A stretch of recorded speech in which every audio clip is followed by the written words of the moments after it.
Éric Bonvin, bonjour. Bonjour, bonjour Pascal. Merci de répondre à cette série d'interviews sur l'espoir. Nous avons déjà passé des moments ensemble sur cette plateforme et là nous allons nous orienter sur cette notion d'espoir qui fait partie pour beaucoup d'entre nous de notre vie et probablement de notre travail. C'est un peu ce qu'on va explorer ensemble.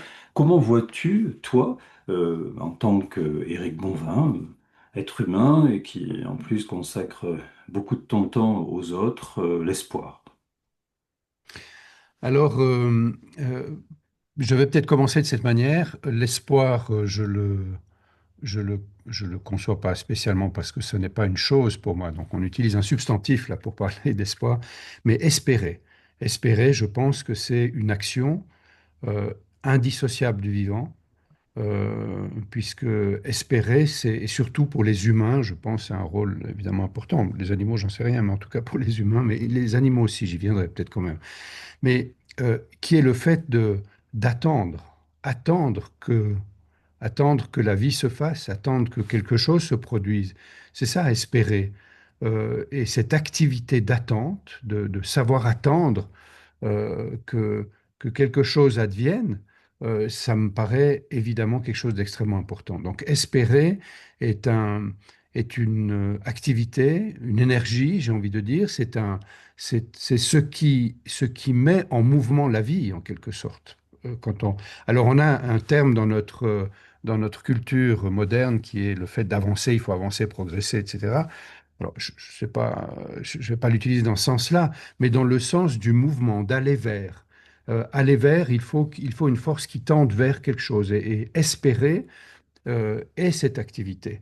Elle est cette impulsion et elle me paraît, c'est une belle chose, surtout aussi pour nous dans le domaine enfin pour tout humain quand il est confronté à des difficultés, c'est à la fois espérer, mais tout en étant là, c'est-à-dire en étant là à attendre.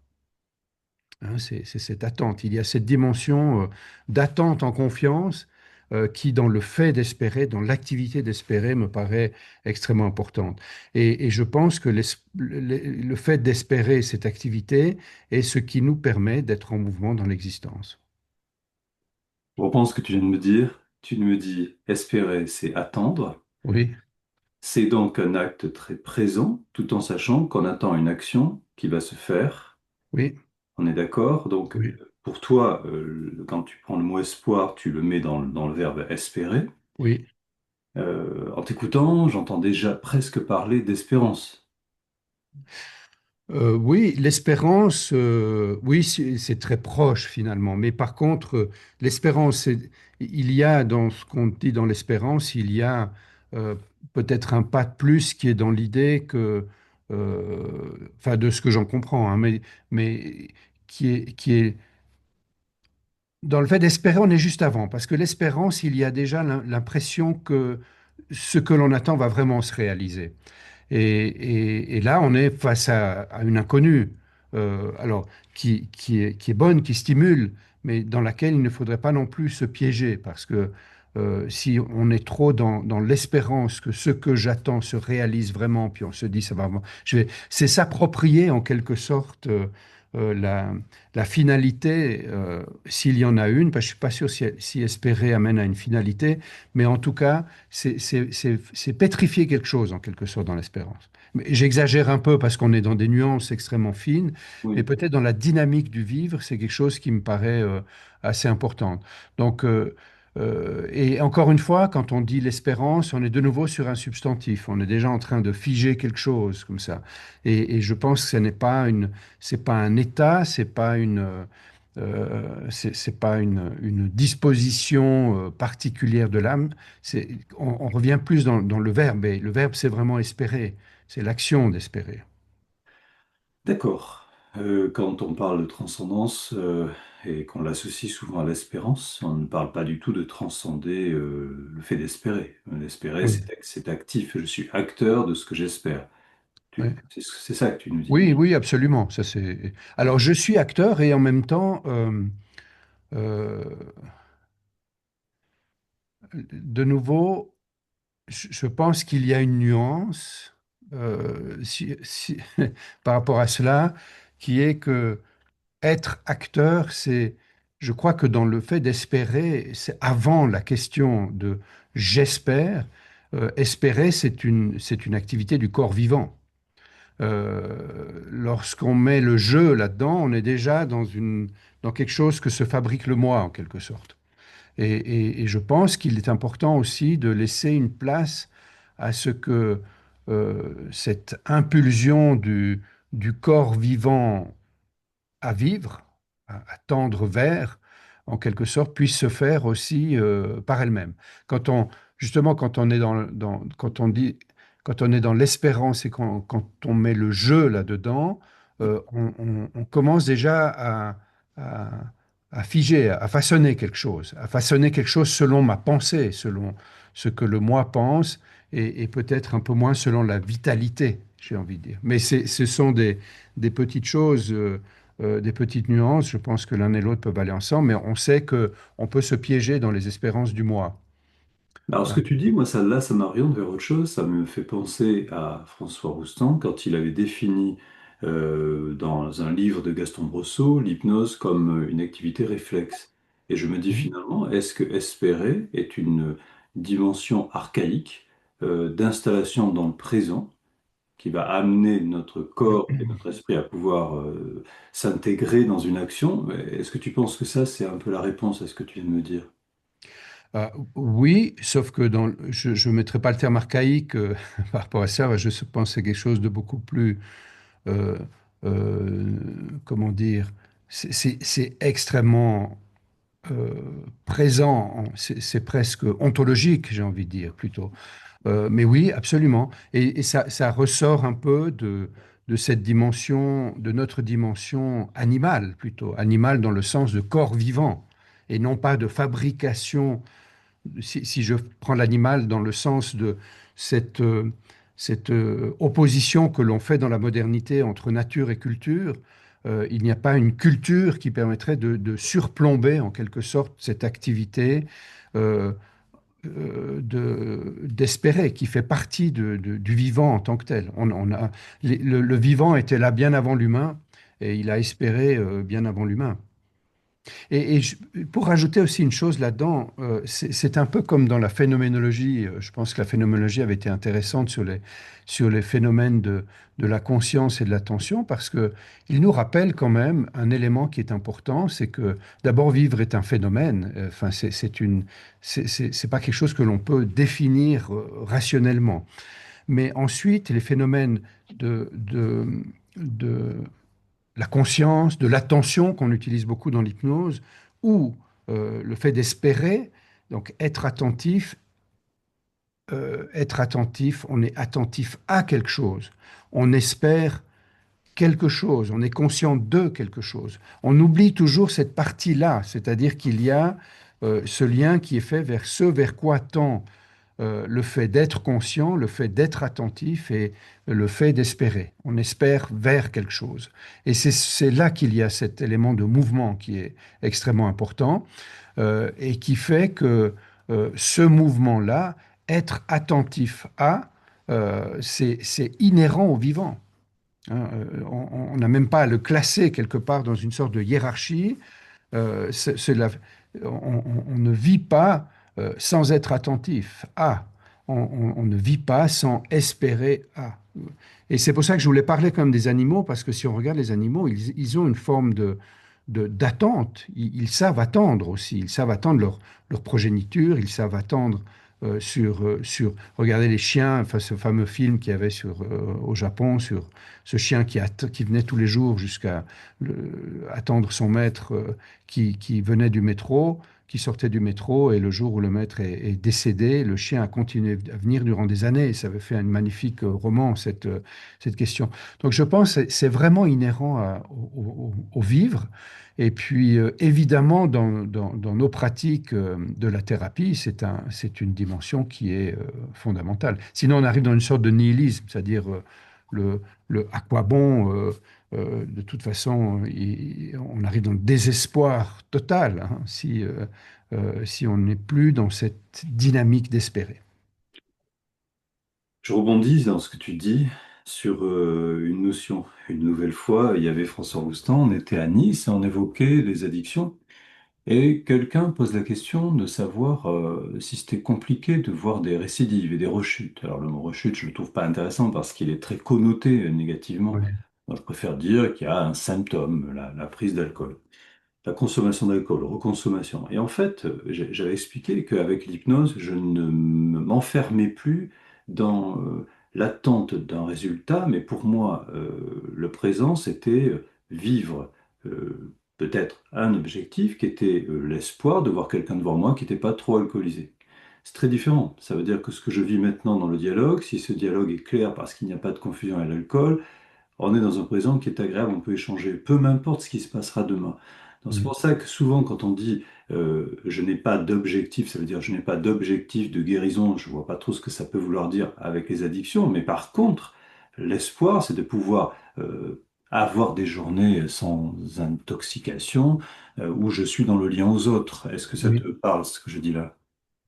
Oui, alors absolument. Et ça rejoint, j'ai l'impression, si j'ose me permettre, un peu dans le sens de la discussion que nous avons eue préalablement sur espérer et l'espérance, c'est que dans ce que tu évoques là, ce qui est important, c'est l'attention au vivre ici et maintenant, et non pas à une finalité.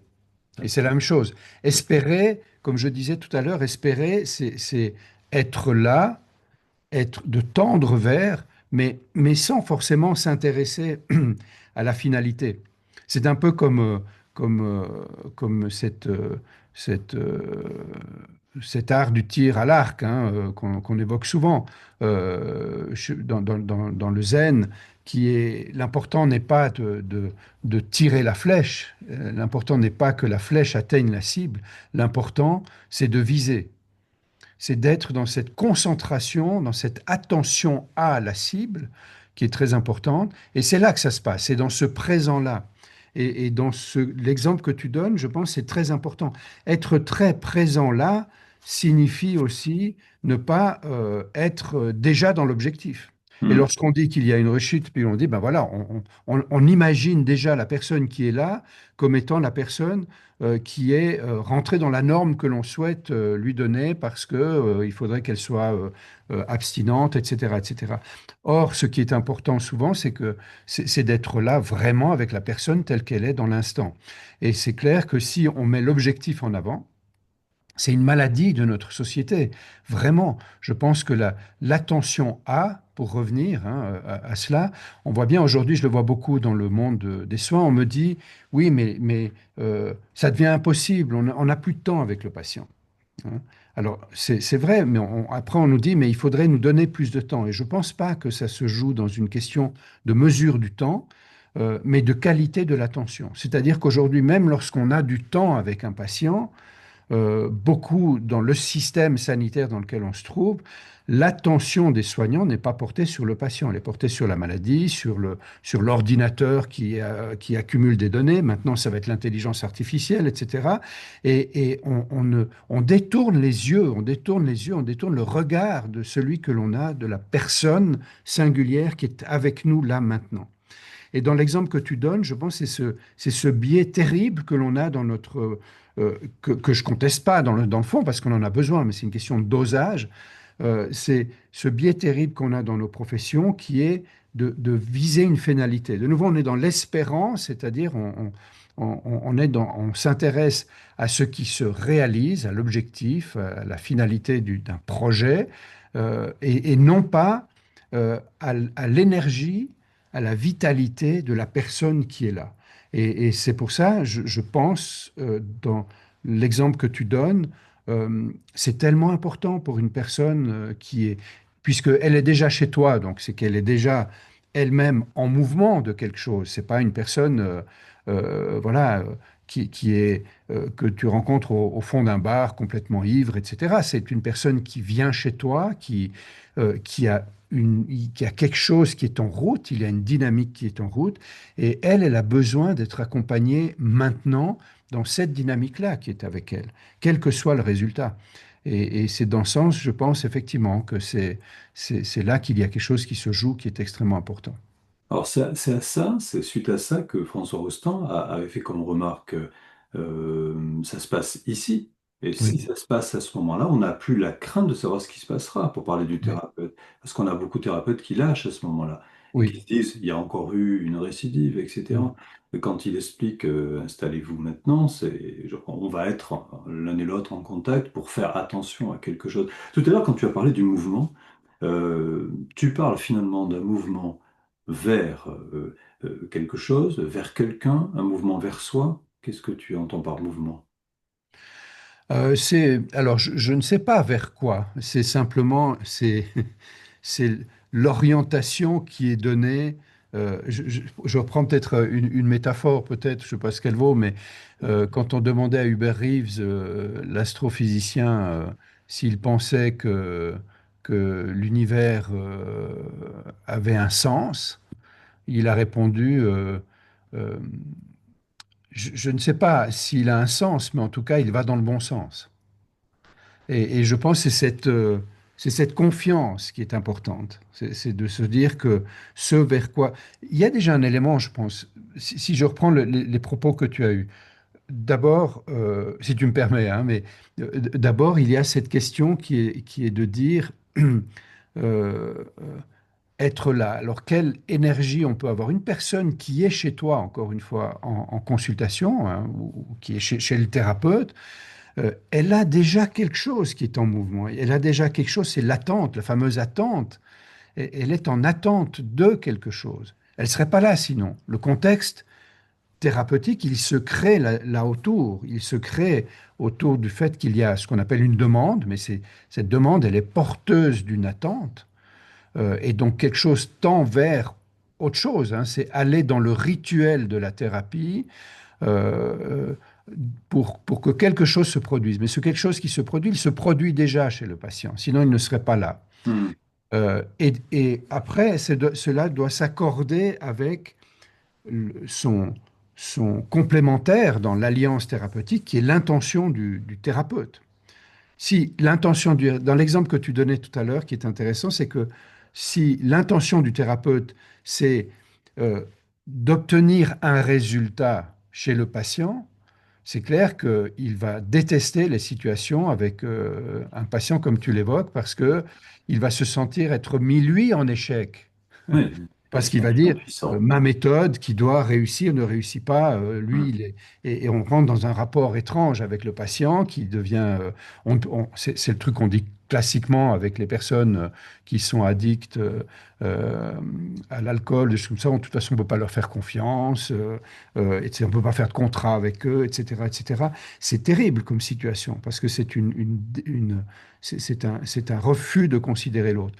Et donc, je pense que c'est cette rencontre-là. Et on a souvent, nous, plutôt, thérapeutes, de la peine à nous mettre dans ce bain-là, dans cette dynamique qui est cette rencontre qui va tout potentialiser entre l'attente qui est propre au patient qui est là, il attend quelque chose, puis il vient, et donc s'il attend, il espère, il est en train d'espérer, et l'intention du soignant qui doit être dit, je soutiens le fait que le patient espère.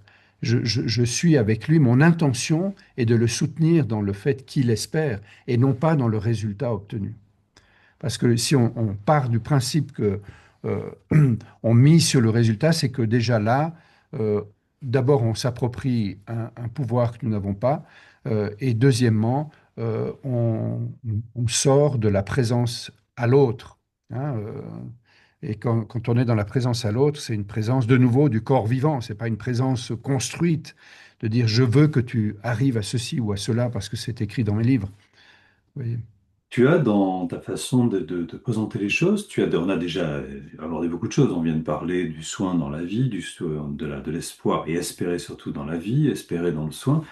On a parlé du mot espérance. Tu viens de dire finalement, en une phrase, que ce que nous vivions, le patient le vit à l'identique et finalement, nous sommes probablement tous les deux dans le même mouvement, sans parler d'espérer. Dès Oui, qu'on est en lien avec un patient, on rentre tous les deux en mouvement. oui. C'est ça que j'entends.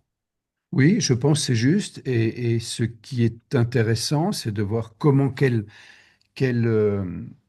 aptitude nous aurons-nous, quelle disposition nous aurons-nous comme thérapeutes à rentrer et à épouser le mouvement aussi, de, le mouvement qui est en cours chez le patient. Et ça, c'est extrêmement important. Et oui, je pense que ça, c'est un élément euh, fondamental, c'est cet ajustement, comme on dit, que l'on fait au patient pour rentrer dans son mouvement et le soutenir. Est-ce que là, on pourrait profiter de ça pour dire que ça s'appelle l'accordage dans l'hypnose et que finalement, l'hypnose le réalise, ce qu'on est en train de dire, par Ab- définition? Absolument. Et c'est une des formes, nous avions beaucoup travaillé cela à l'époque avec Gérard Salem aussi, parce que nous étions les deux dans l'Institut de la famille et des thérapies familiales et systémiques à Lausanne. Et l'école de Lausanne s'intéressait beaucoup à cet aspect d'accordage. Et puis, il y avait notamment tout un travail avec Elisabeth Fiva et Antoinette Corbeau, qui étaient deux collègues qui travaillaient sur l'accordage, comment il se construisait cet accordage dans la petite enfance, chez le nourrisson déjà. C'est la fameuse euh, euh, le modèle qu'ils avaient utilisé, enfin c'est un modèle de recherche hein, sur la relation, sur le triangle parent-enfant qui était fait. Et ce qui est très intéressant là-dedans, c'est que la référence qui était prise à l'époque, c'était la référence d'un grand physicien, prix Nobel qui était Prigogine, qui parlait de ce qu'on appelait les structures dissipatives. Donc, c'était un travail qui était fait.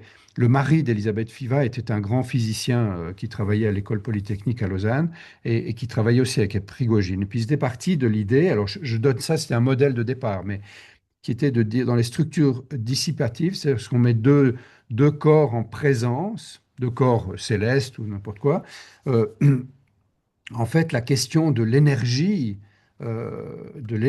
qui circule entre ces corps, plus ces corps sont ajustés et proches l'un de l'autre, et plus il y a d'énergie qui permet aussi la transformation physico-chimique que l'on souhaite observer.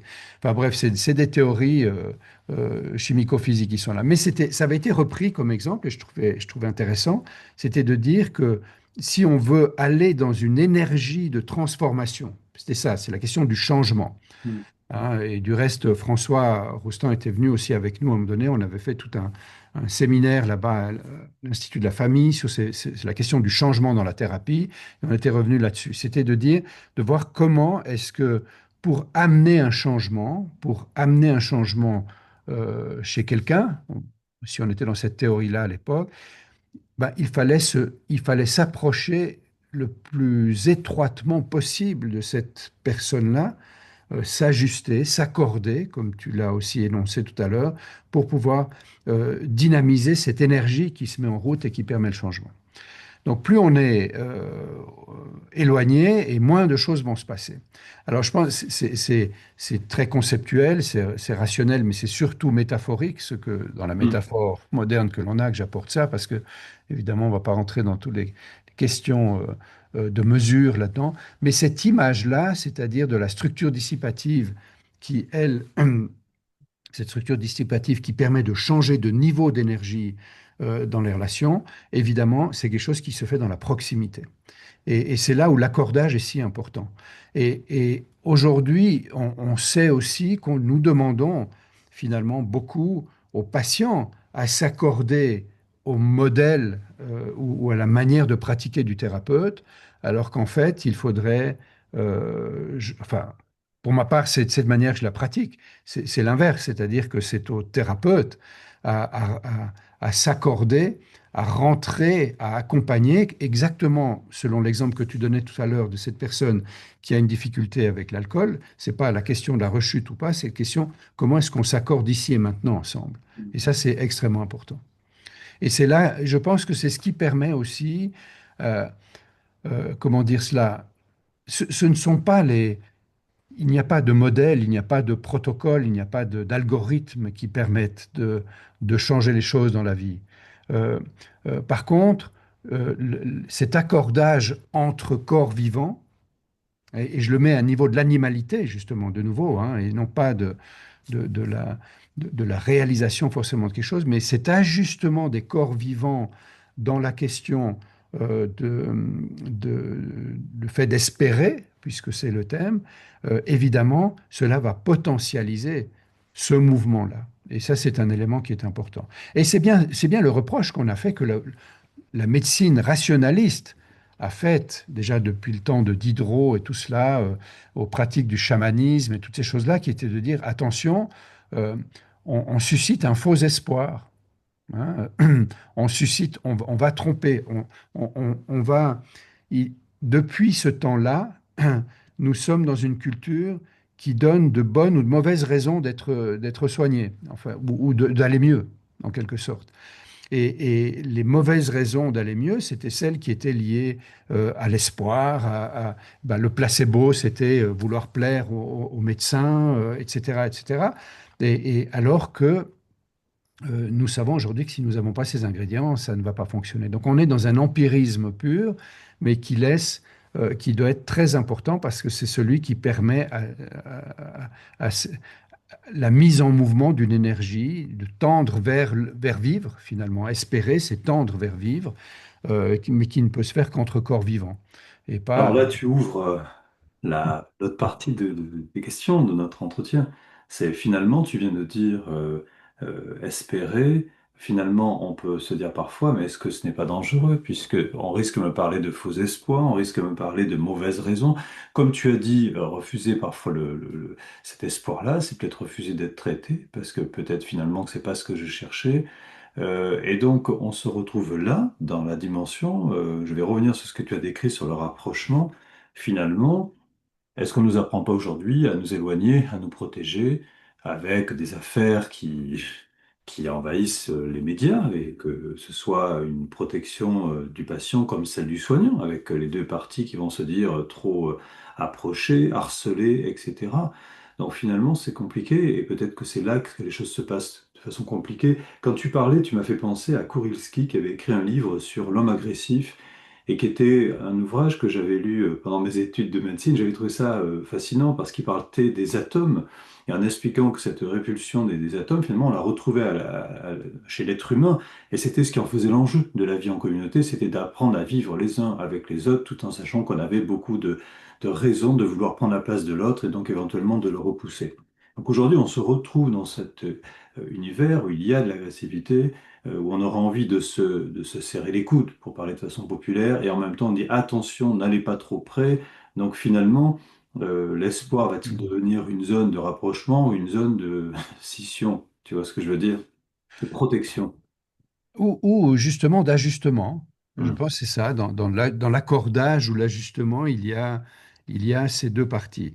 Euh, nous sommes dans un monde où, oui, on le voit bien, il y a une vampirisation de l'autre qui se fait en permanence.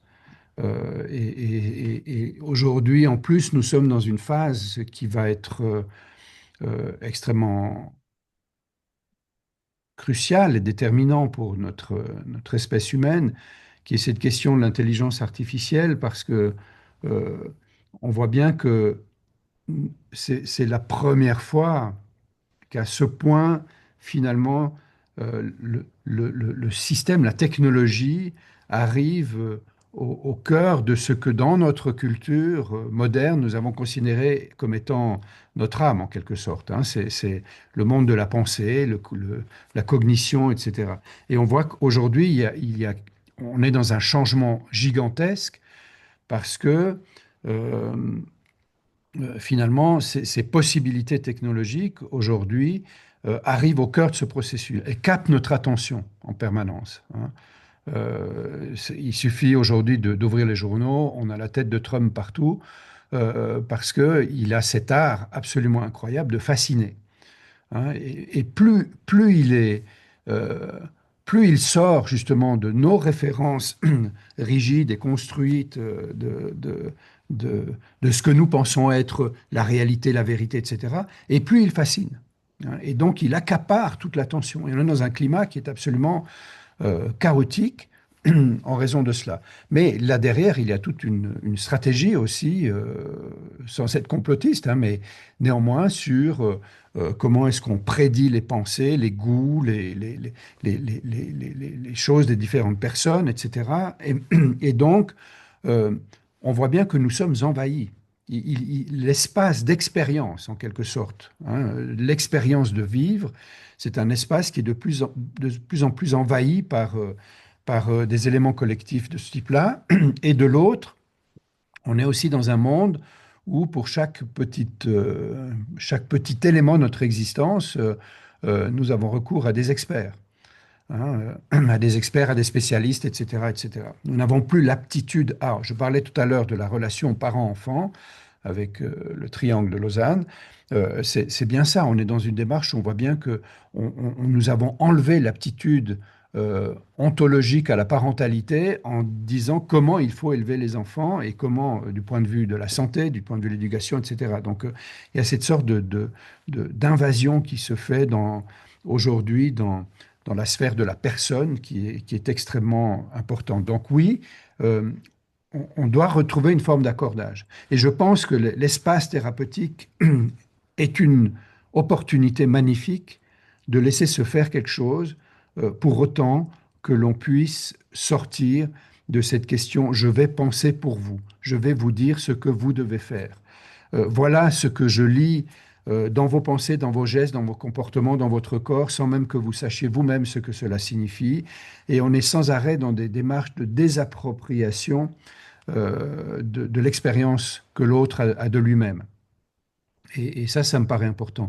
Donc, je pense que c'est là où il y a quelque chose qui se joue aujourd'hui, une tension énorme. Il y a peut-être cette agressivité. Je ne connais pas l'ouvrage que tu as mentionné, mais c'est probablement intéressant de ce point de vue. Mais c'est qu'il y a cette, ce- on- les gens se sentent de plus en plus acculés en quelque sorte parce que les forces d'invasion sont fortes. Et de l'autre, évidemment aussi un être vivant, un être humain, ne vit pas par lui-même. C'est pas une plante. C'est pas quand on parle du syndrome de Robinson, c'est pas euh, l'être vivant avec ses capacités n'existe absolument pas sans les autres.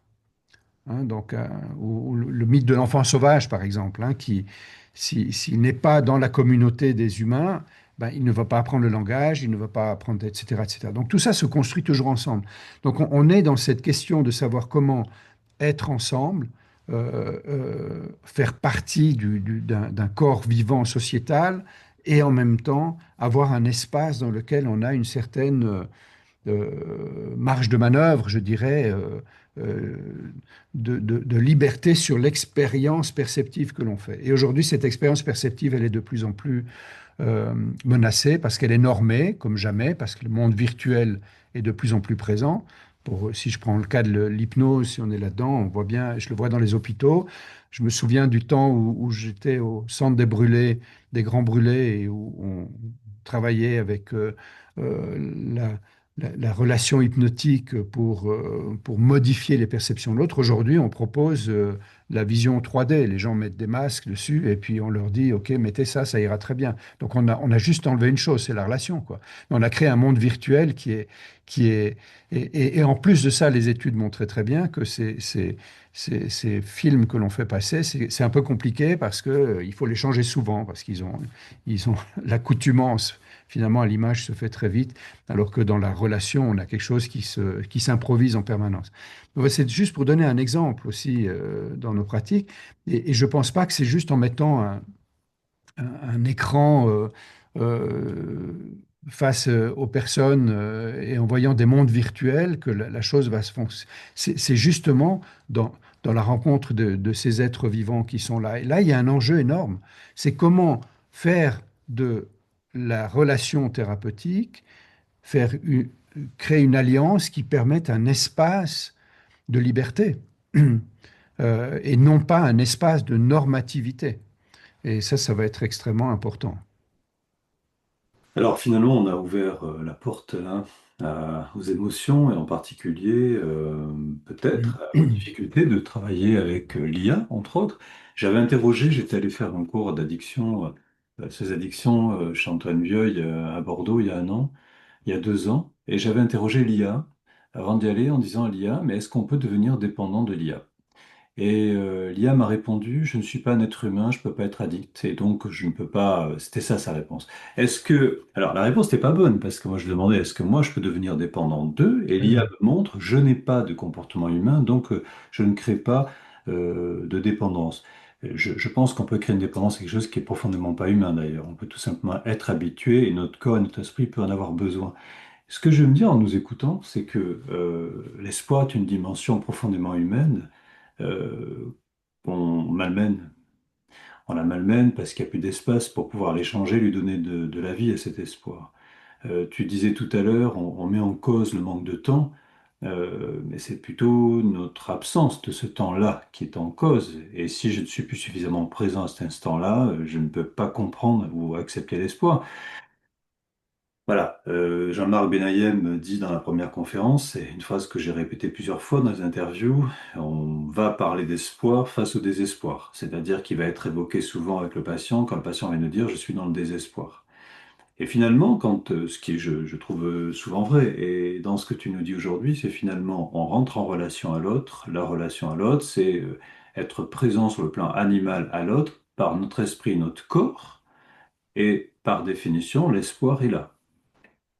Est-ce qu'on l'accepte et qu'est-ce qu'on en fait? oui, C'est ça. oui, oui. Je pense que, encore une fois,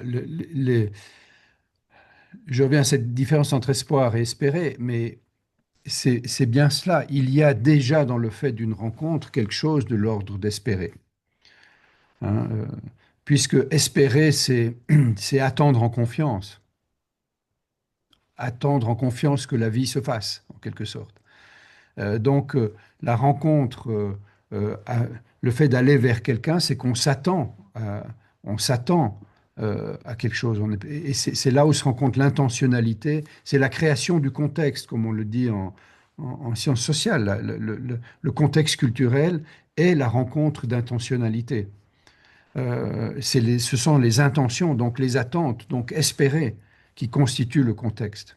C'est cette dynamique-là, c'est quelque chose de dynamique, c'est une action, le fait de créer un contexte. À la différence de ce que tu évoquais tout à l'heure dans la relation aujourd'hui médecin-malade qui se fait sur la base de contrats. Un contrat, c'est de la défiance, c'est de la méfiance. C'est pas de la confiance. On ne signe pas lorsque l'on est en confiance, hein. Donc aujourd'hui, on a peur de ce qui se passe, on a peur de l'autre, on est dans cette séparation, et je pense que là, il faut retrouver cette dimension de l'alliance, c'est-à-dire se remettre en mouvement ensemble et non pas se figer dans une position qui serait de dire voilà ce que je sais faire et je vous le marque sur un papier, vous acceptez cela ou pas, etc. Donc, oui, je pense que espérer est là. C'est, c'est- c'est- Quand on sépare, je pense que c'est un peu alors c'est intéressant du point de vue rationnel, mais dans la vraie vie, dans le courant de la vie, euh, nos aptitudes, nos émotions, ce que l'on sent, ce que l'on ne sent pas, tout ça se mélange en permanence. Et à mon avis, le problème, il est plutôt lorsque une dimension comme celle-là est absente, mais dans la rencontre entre les êtres, tout est déjà inclus. Le package est complet. Ça veut Oui, donc dire que finalement, c'est le contexte qui va nous rendre parfois inaccessibles à ce qu'on a déjà amené avec nous, entre autres, et puis qui oui, va souvent compliquer les choses ou rendre impossible quelque chose qui est déjà présent et qui existe. c'est ça. Hmm. Finalement, j'arrive à ce mot-là. Que penses-tu du sourire? Le sourire, j'ai rajouté bienveillant, ça veut vraiment dire, c'est pas le sourire ironique, mais le sourire bienveillant, un sourire de partage. Est-ce qu'il traduit, est-ce qu'il montre justement que l'espoir est là et qu'il est reconnu, ou est-ce qu'il donne envie d'aller le chercher? Comment tu ressens le sourire, toi, dans ta position de soignant? Ah, le sourire, je pense que il- il f- lorsque c'est le sourire de notre animalité qui s'exprime, c'est-à-dire qu'il est spontané, qu'il est dans l'espace de liberté que j'ai évoqué tout à l'heure, évidemment, ce sourire, il va être un élément de modulation, d'enrichissement qui va se faire spontanément, qui est extrêmement important et qui va renforcer l'alliance très souvent. Alors évidemment, il ne faut pas rentrer dans le... C'est le sourire du cœur, en quelque sorte, hein. C'est celui qui vient par lui-même. Et ça, c'est évidemment, je pense, c'est extrêmement précieux. Et il faut pouvoir laisser... Mais je parle du sourire autant que des larmes, finalement.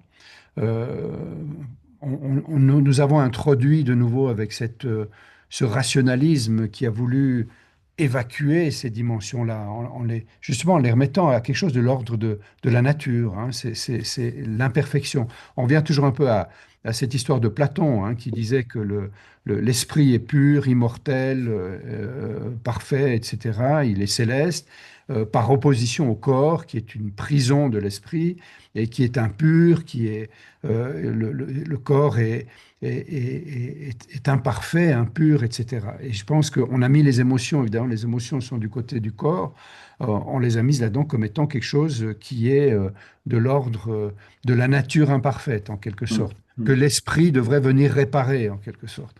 Euh, et, et- et je pense que cette dimension-là, justement, elle est très animale dans le sens corps vivant du terme, évidemment, est extrêmement importante. Nous devons, dans l'accordage que tu évoquais tout à l'heure, il y a tout le registre des émotions aussi de la part du thérapeute, qui peut être, voilà, qui peut être dans le sourire, dans les pleurs, dans l'admiration parfois, parfois dans la déception. Enfin, il y a quelque chose qui doit se jouer là autour. Ce qui va nouer tout cela, c'est cet accordage qu'on va faire, ou cette alliance que l'on fait ensemble entre les intentionnalités, les attentes, et là-dedans, tout doit être, doit tout pouvoir se faire. Mais avec un principe, et c'est ce que nous rappelle toujours Hippocrate, hein, et qui est du reste intéressant, la médecine hippocratique qui longtemps était une médecine expectante, c'est-à-dire elle attend que nature se fasse. Alors, on est de nouveau dans espérer que nature se fasse. Et la position de cette médecine hippocratique est, est de créer les conditions de cette attente, hein, en disant c'est la nature qui guérit, c'est la nature qui est médicatrice. Euh, et ça, c'est intéressant, mais aussi dans le serment d'Hippocrate, dans le sens où il s'agit, on ne doit pas être dans une relation d'emprise sur le patient. Et l'accordage doit se faire à la bonne distance, c'est-à-dire que on ne doit pas y mettre de nous-mêmes, dans le sens d'un projet, d'une volonté, d'une emprise par l'expertise que l'on aurait, d'un pouvoir quelconque, hein, mais être dans un cadre de disposition qui laisse les choses s'exprimer, y compris notre propre corps vivant qui va s'ajuster à cela. Et donc le sourire, évidemment, c'est un signe important. C'était une étude intéressante qui était faite à l'époque par Daniel Stern, qui avait beaucoup étudié aussi, c'était aussi du temps de Lausanne, on travaillait beaucoup avec lui, et c'était la question de la relation entre le nourrisson et les parents. Il a fait beaucoup d'études là-dessus, puis à la fin de sa vie, Dan a fait des études sur la psychothérapie. Et puis, c'est intéressant parce qu'il a comparé, étudié beaucoup de situations, de settings thérapeutiques et surtout aussi de consultations qui se passaient en demandant aux patients, mais qu'est-ce qui fait, selon vous, que les choses ont changé dans votre thérapie? Hein. Donc, c'était pas quel était le raisonnement du thérapeute qui expliquait comment ça change, pour le patient, qu'est-ce qui faisait que quelque chose avait changé? Eh bien, ce qui revenait toujours, ce n'était pas un quelconque élément théorique à coller avec le modèle auquel adhérait le thérapeute. C'était un changement, une mise en mouvement, soit imprévue, soit spontanée du thérapeute. Dans la cure analytique, c'est le thérapeute qui se met à exprimer une émotion, à serrer la main alors qu'il n'était pas censé le faire, à sourire à un moment donné alors que ce n'était pas prévu, ou à pleurer, etc. C'est à chaque fois ces moments-là où les patients disaient, ah tiens, là, il y a quelque chose qui s'est passé. Là, j'ai rencontré l'humain derrière le thérapeute. Et là, c'est passé le changement dans la thérapie.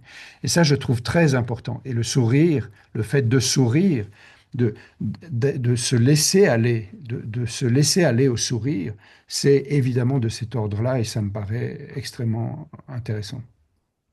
Pour terminer sur ce que tu dis avec une image que je trouve très positive, pendant les périodes où on a beaucoup de Covid dans les cabinets, on met un masque. Donc Oui. j'ai fait comme tout le monde, j'ai mis un masque. Et je me suis souvent vu dire aux patients, je l'ai dit il n'y a pas très longtemps, je souris actuellement.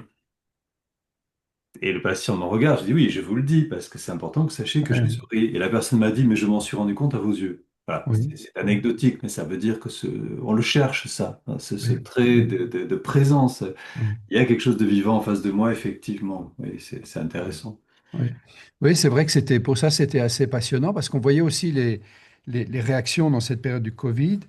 J'avais des équipes dans les hôpitaux qui étaient désespérées à cause de ça. On avait beaucoup de problèmes en pédiatrie aussi et puis notamment hein, et en obstétrique avec les jeunes enfants où il y avait cette perte du contact visuel des expressions.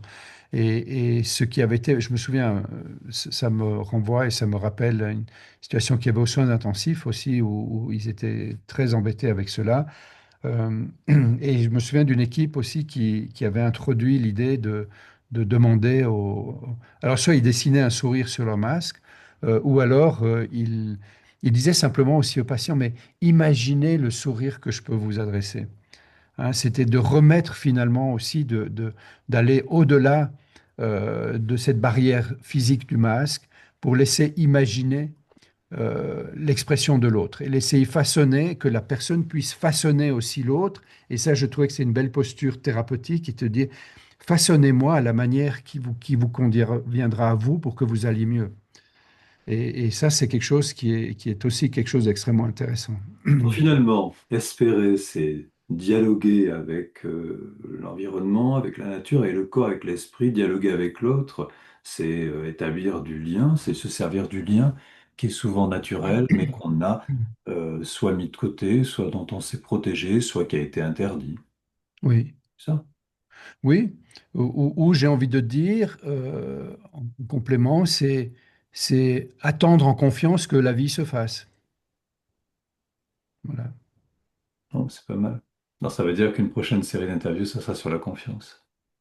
Ah oui, ça, je pense que c'est un autre élément de la pelote relationnelle qui est indissociable et qui est intéressant.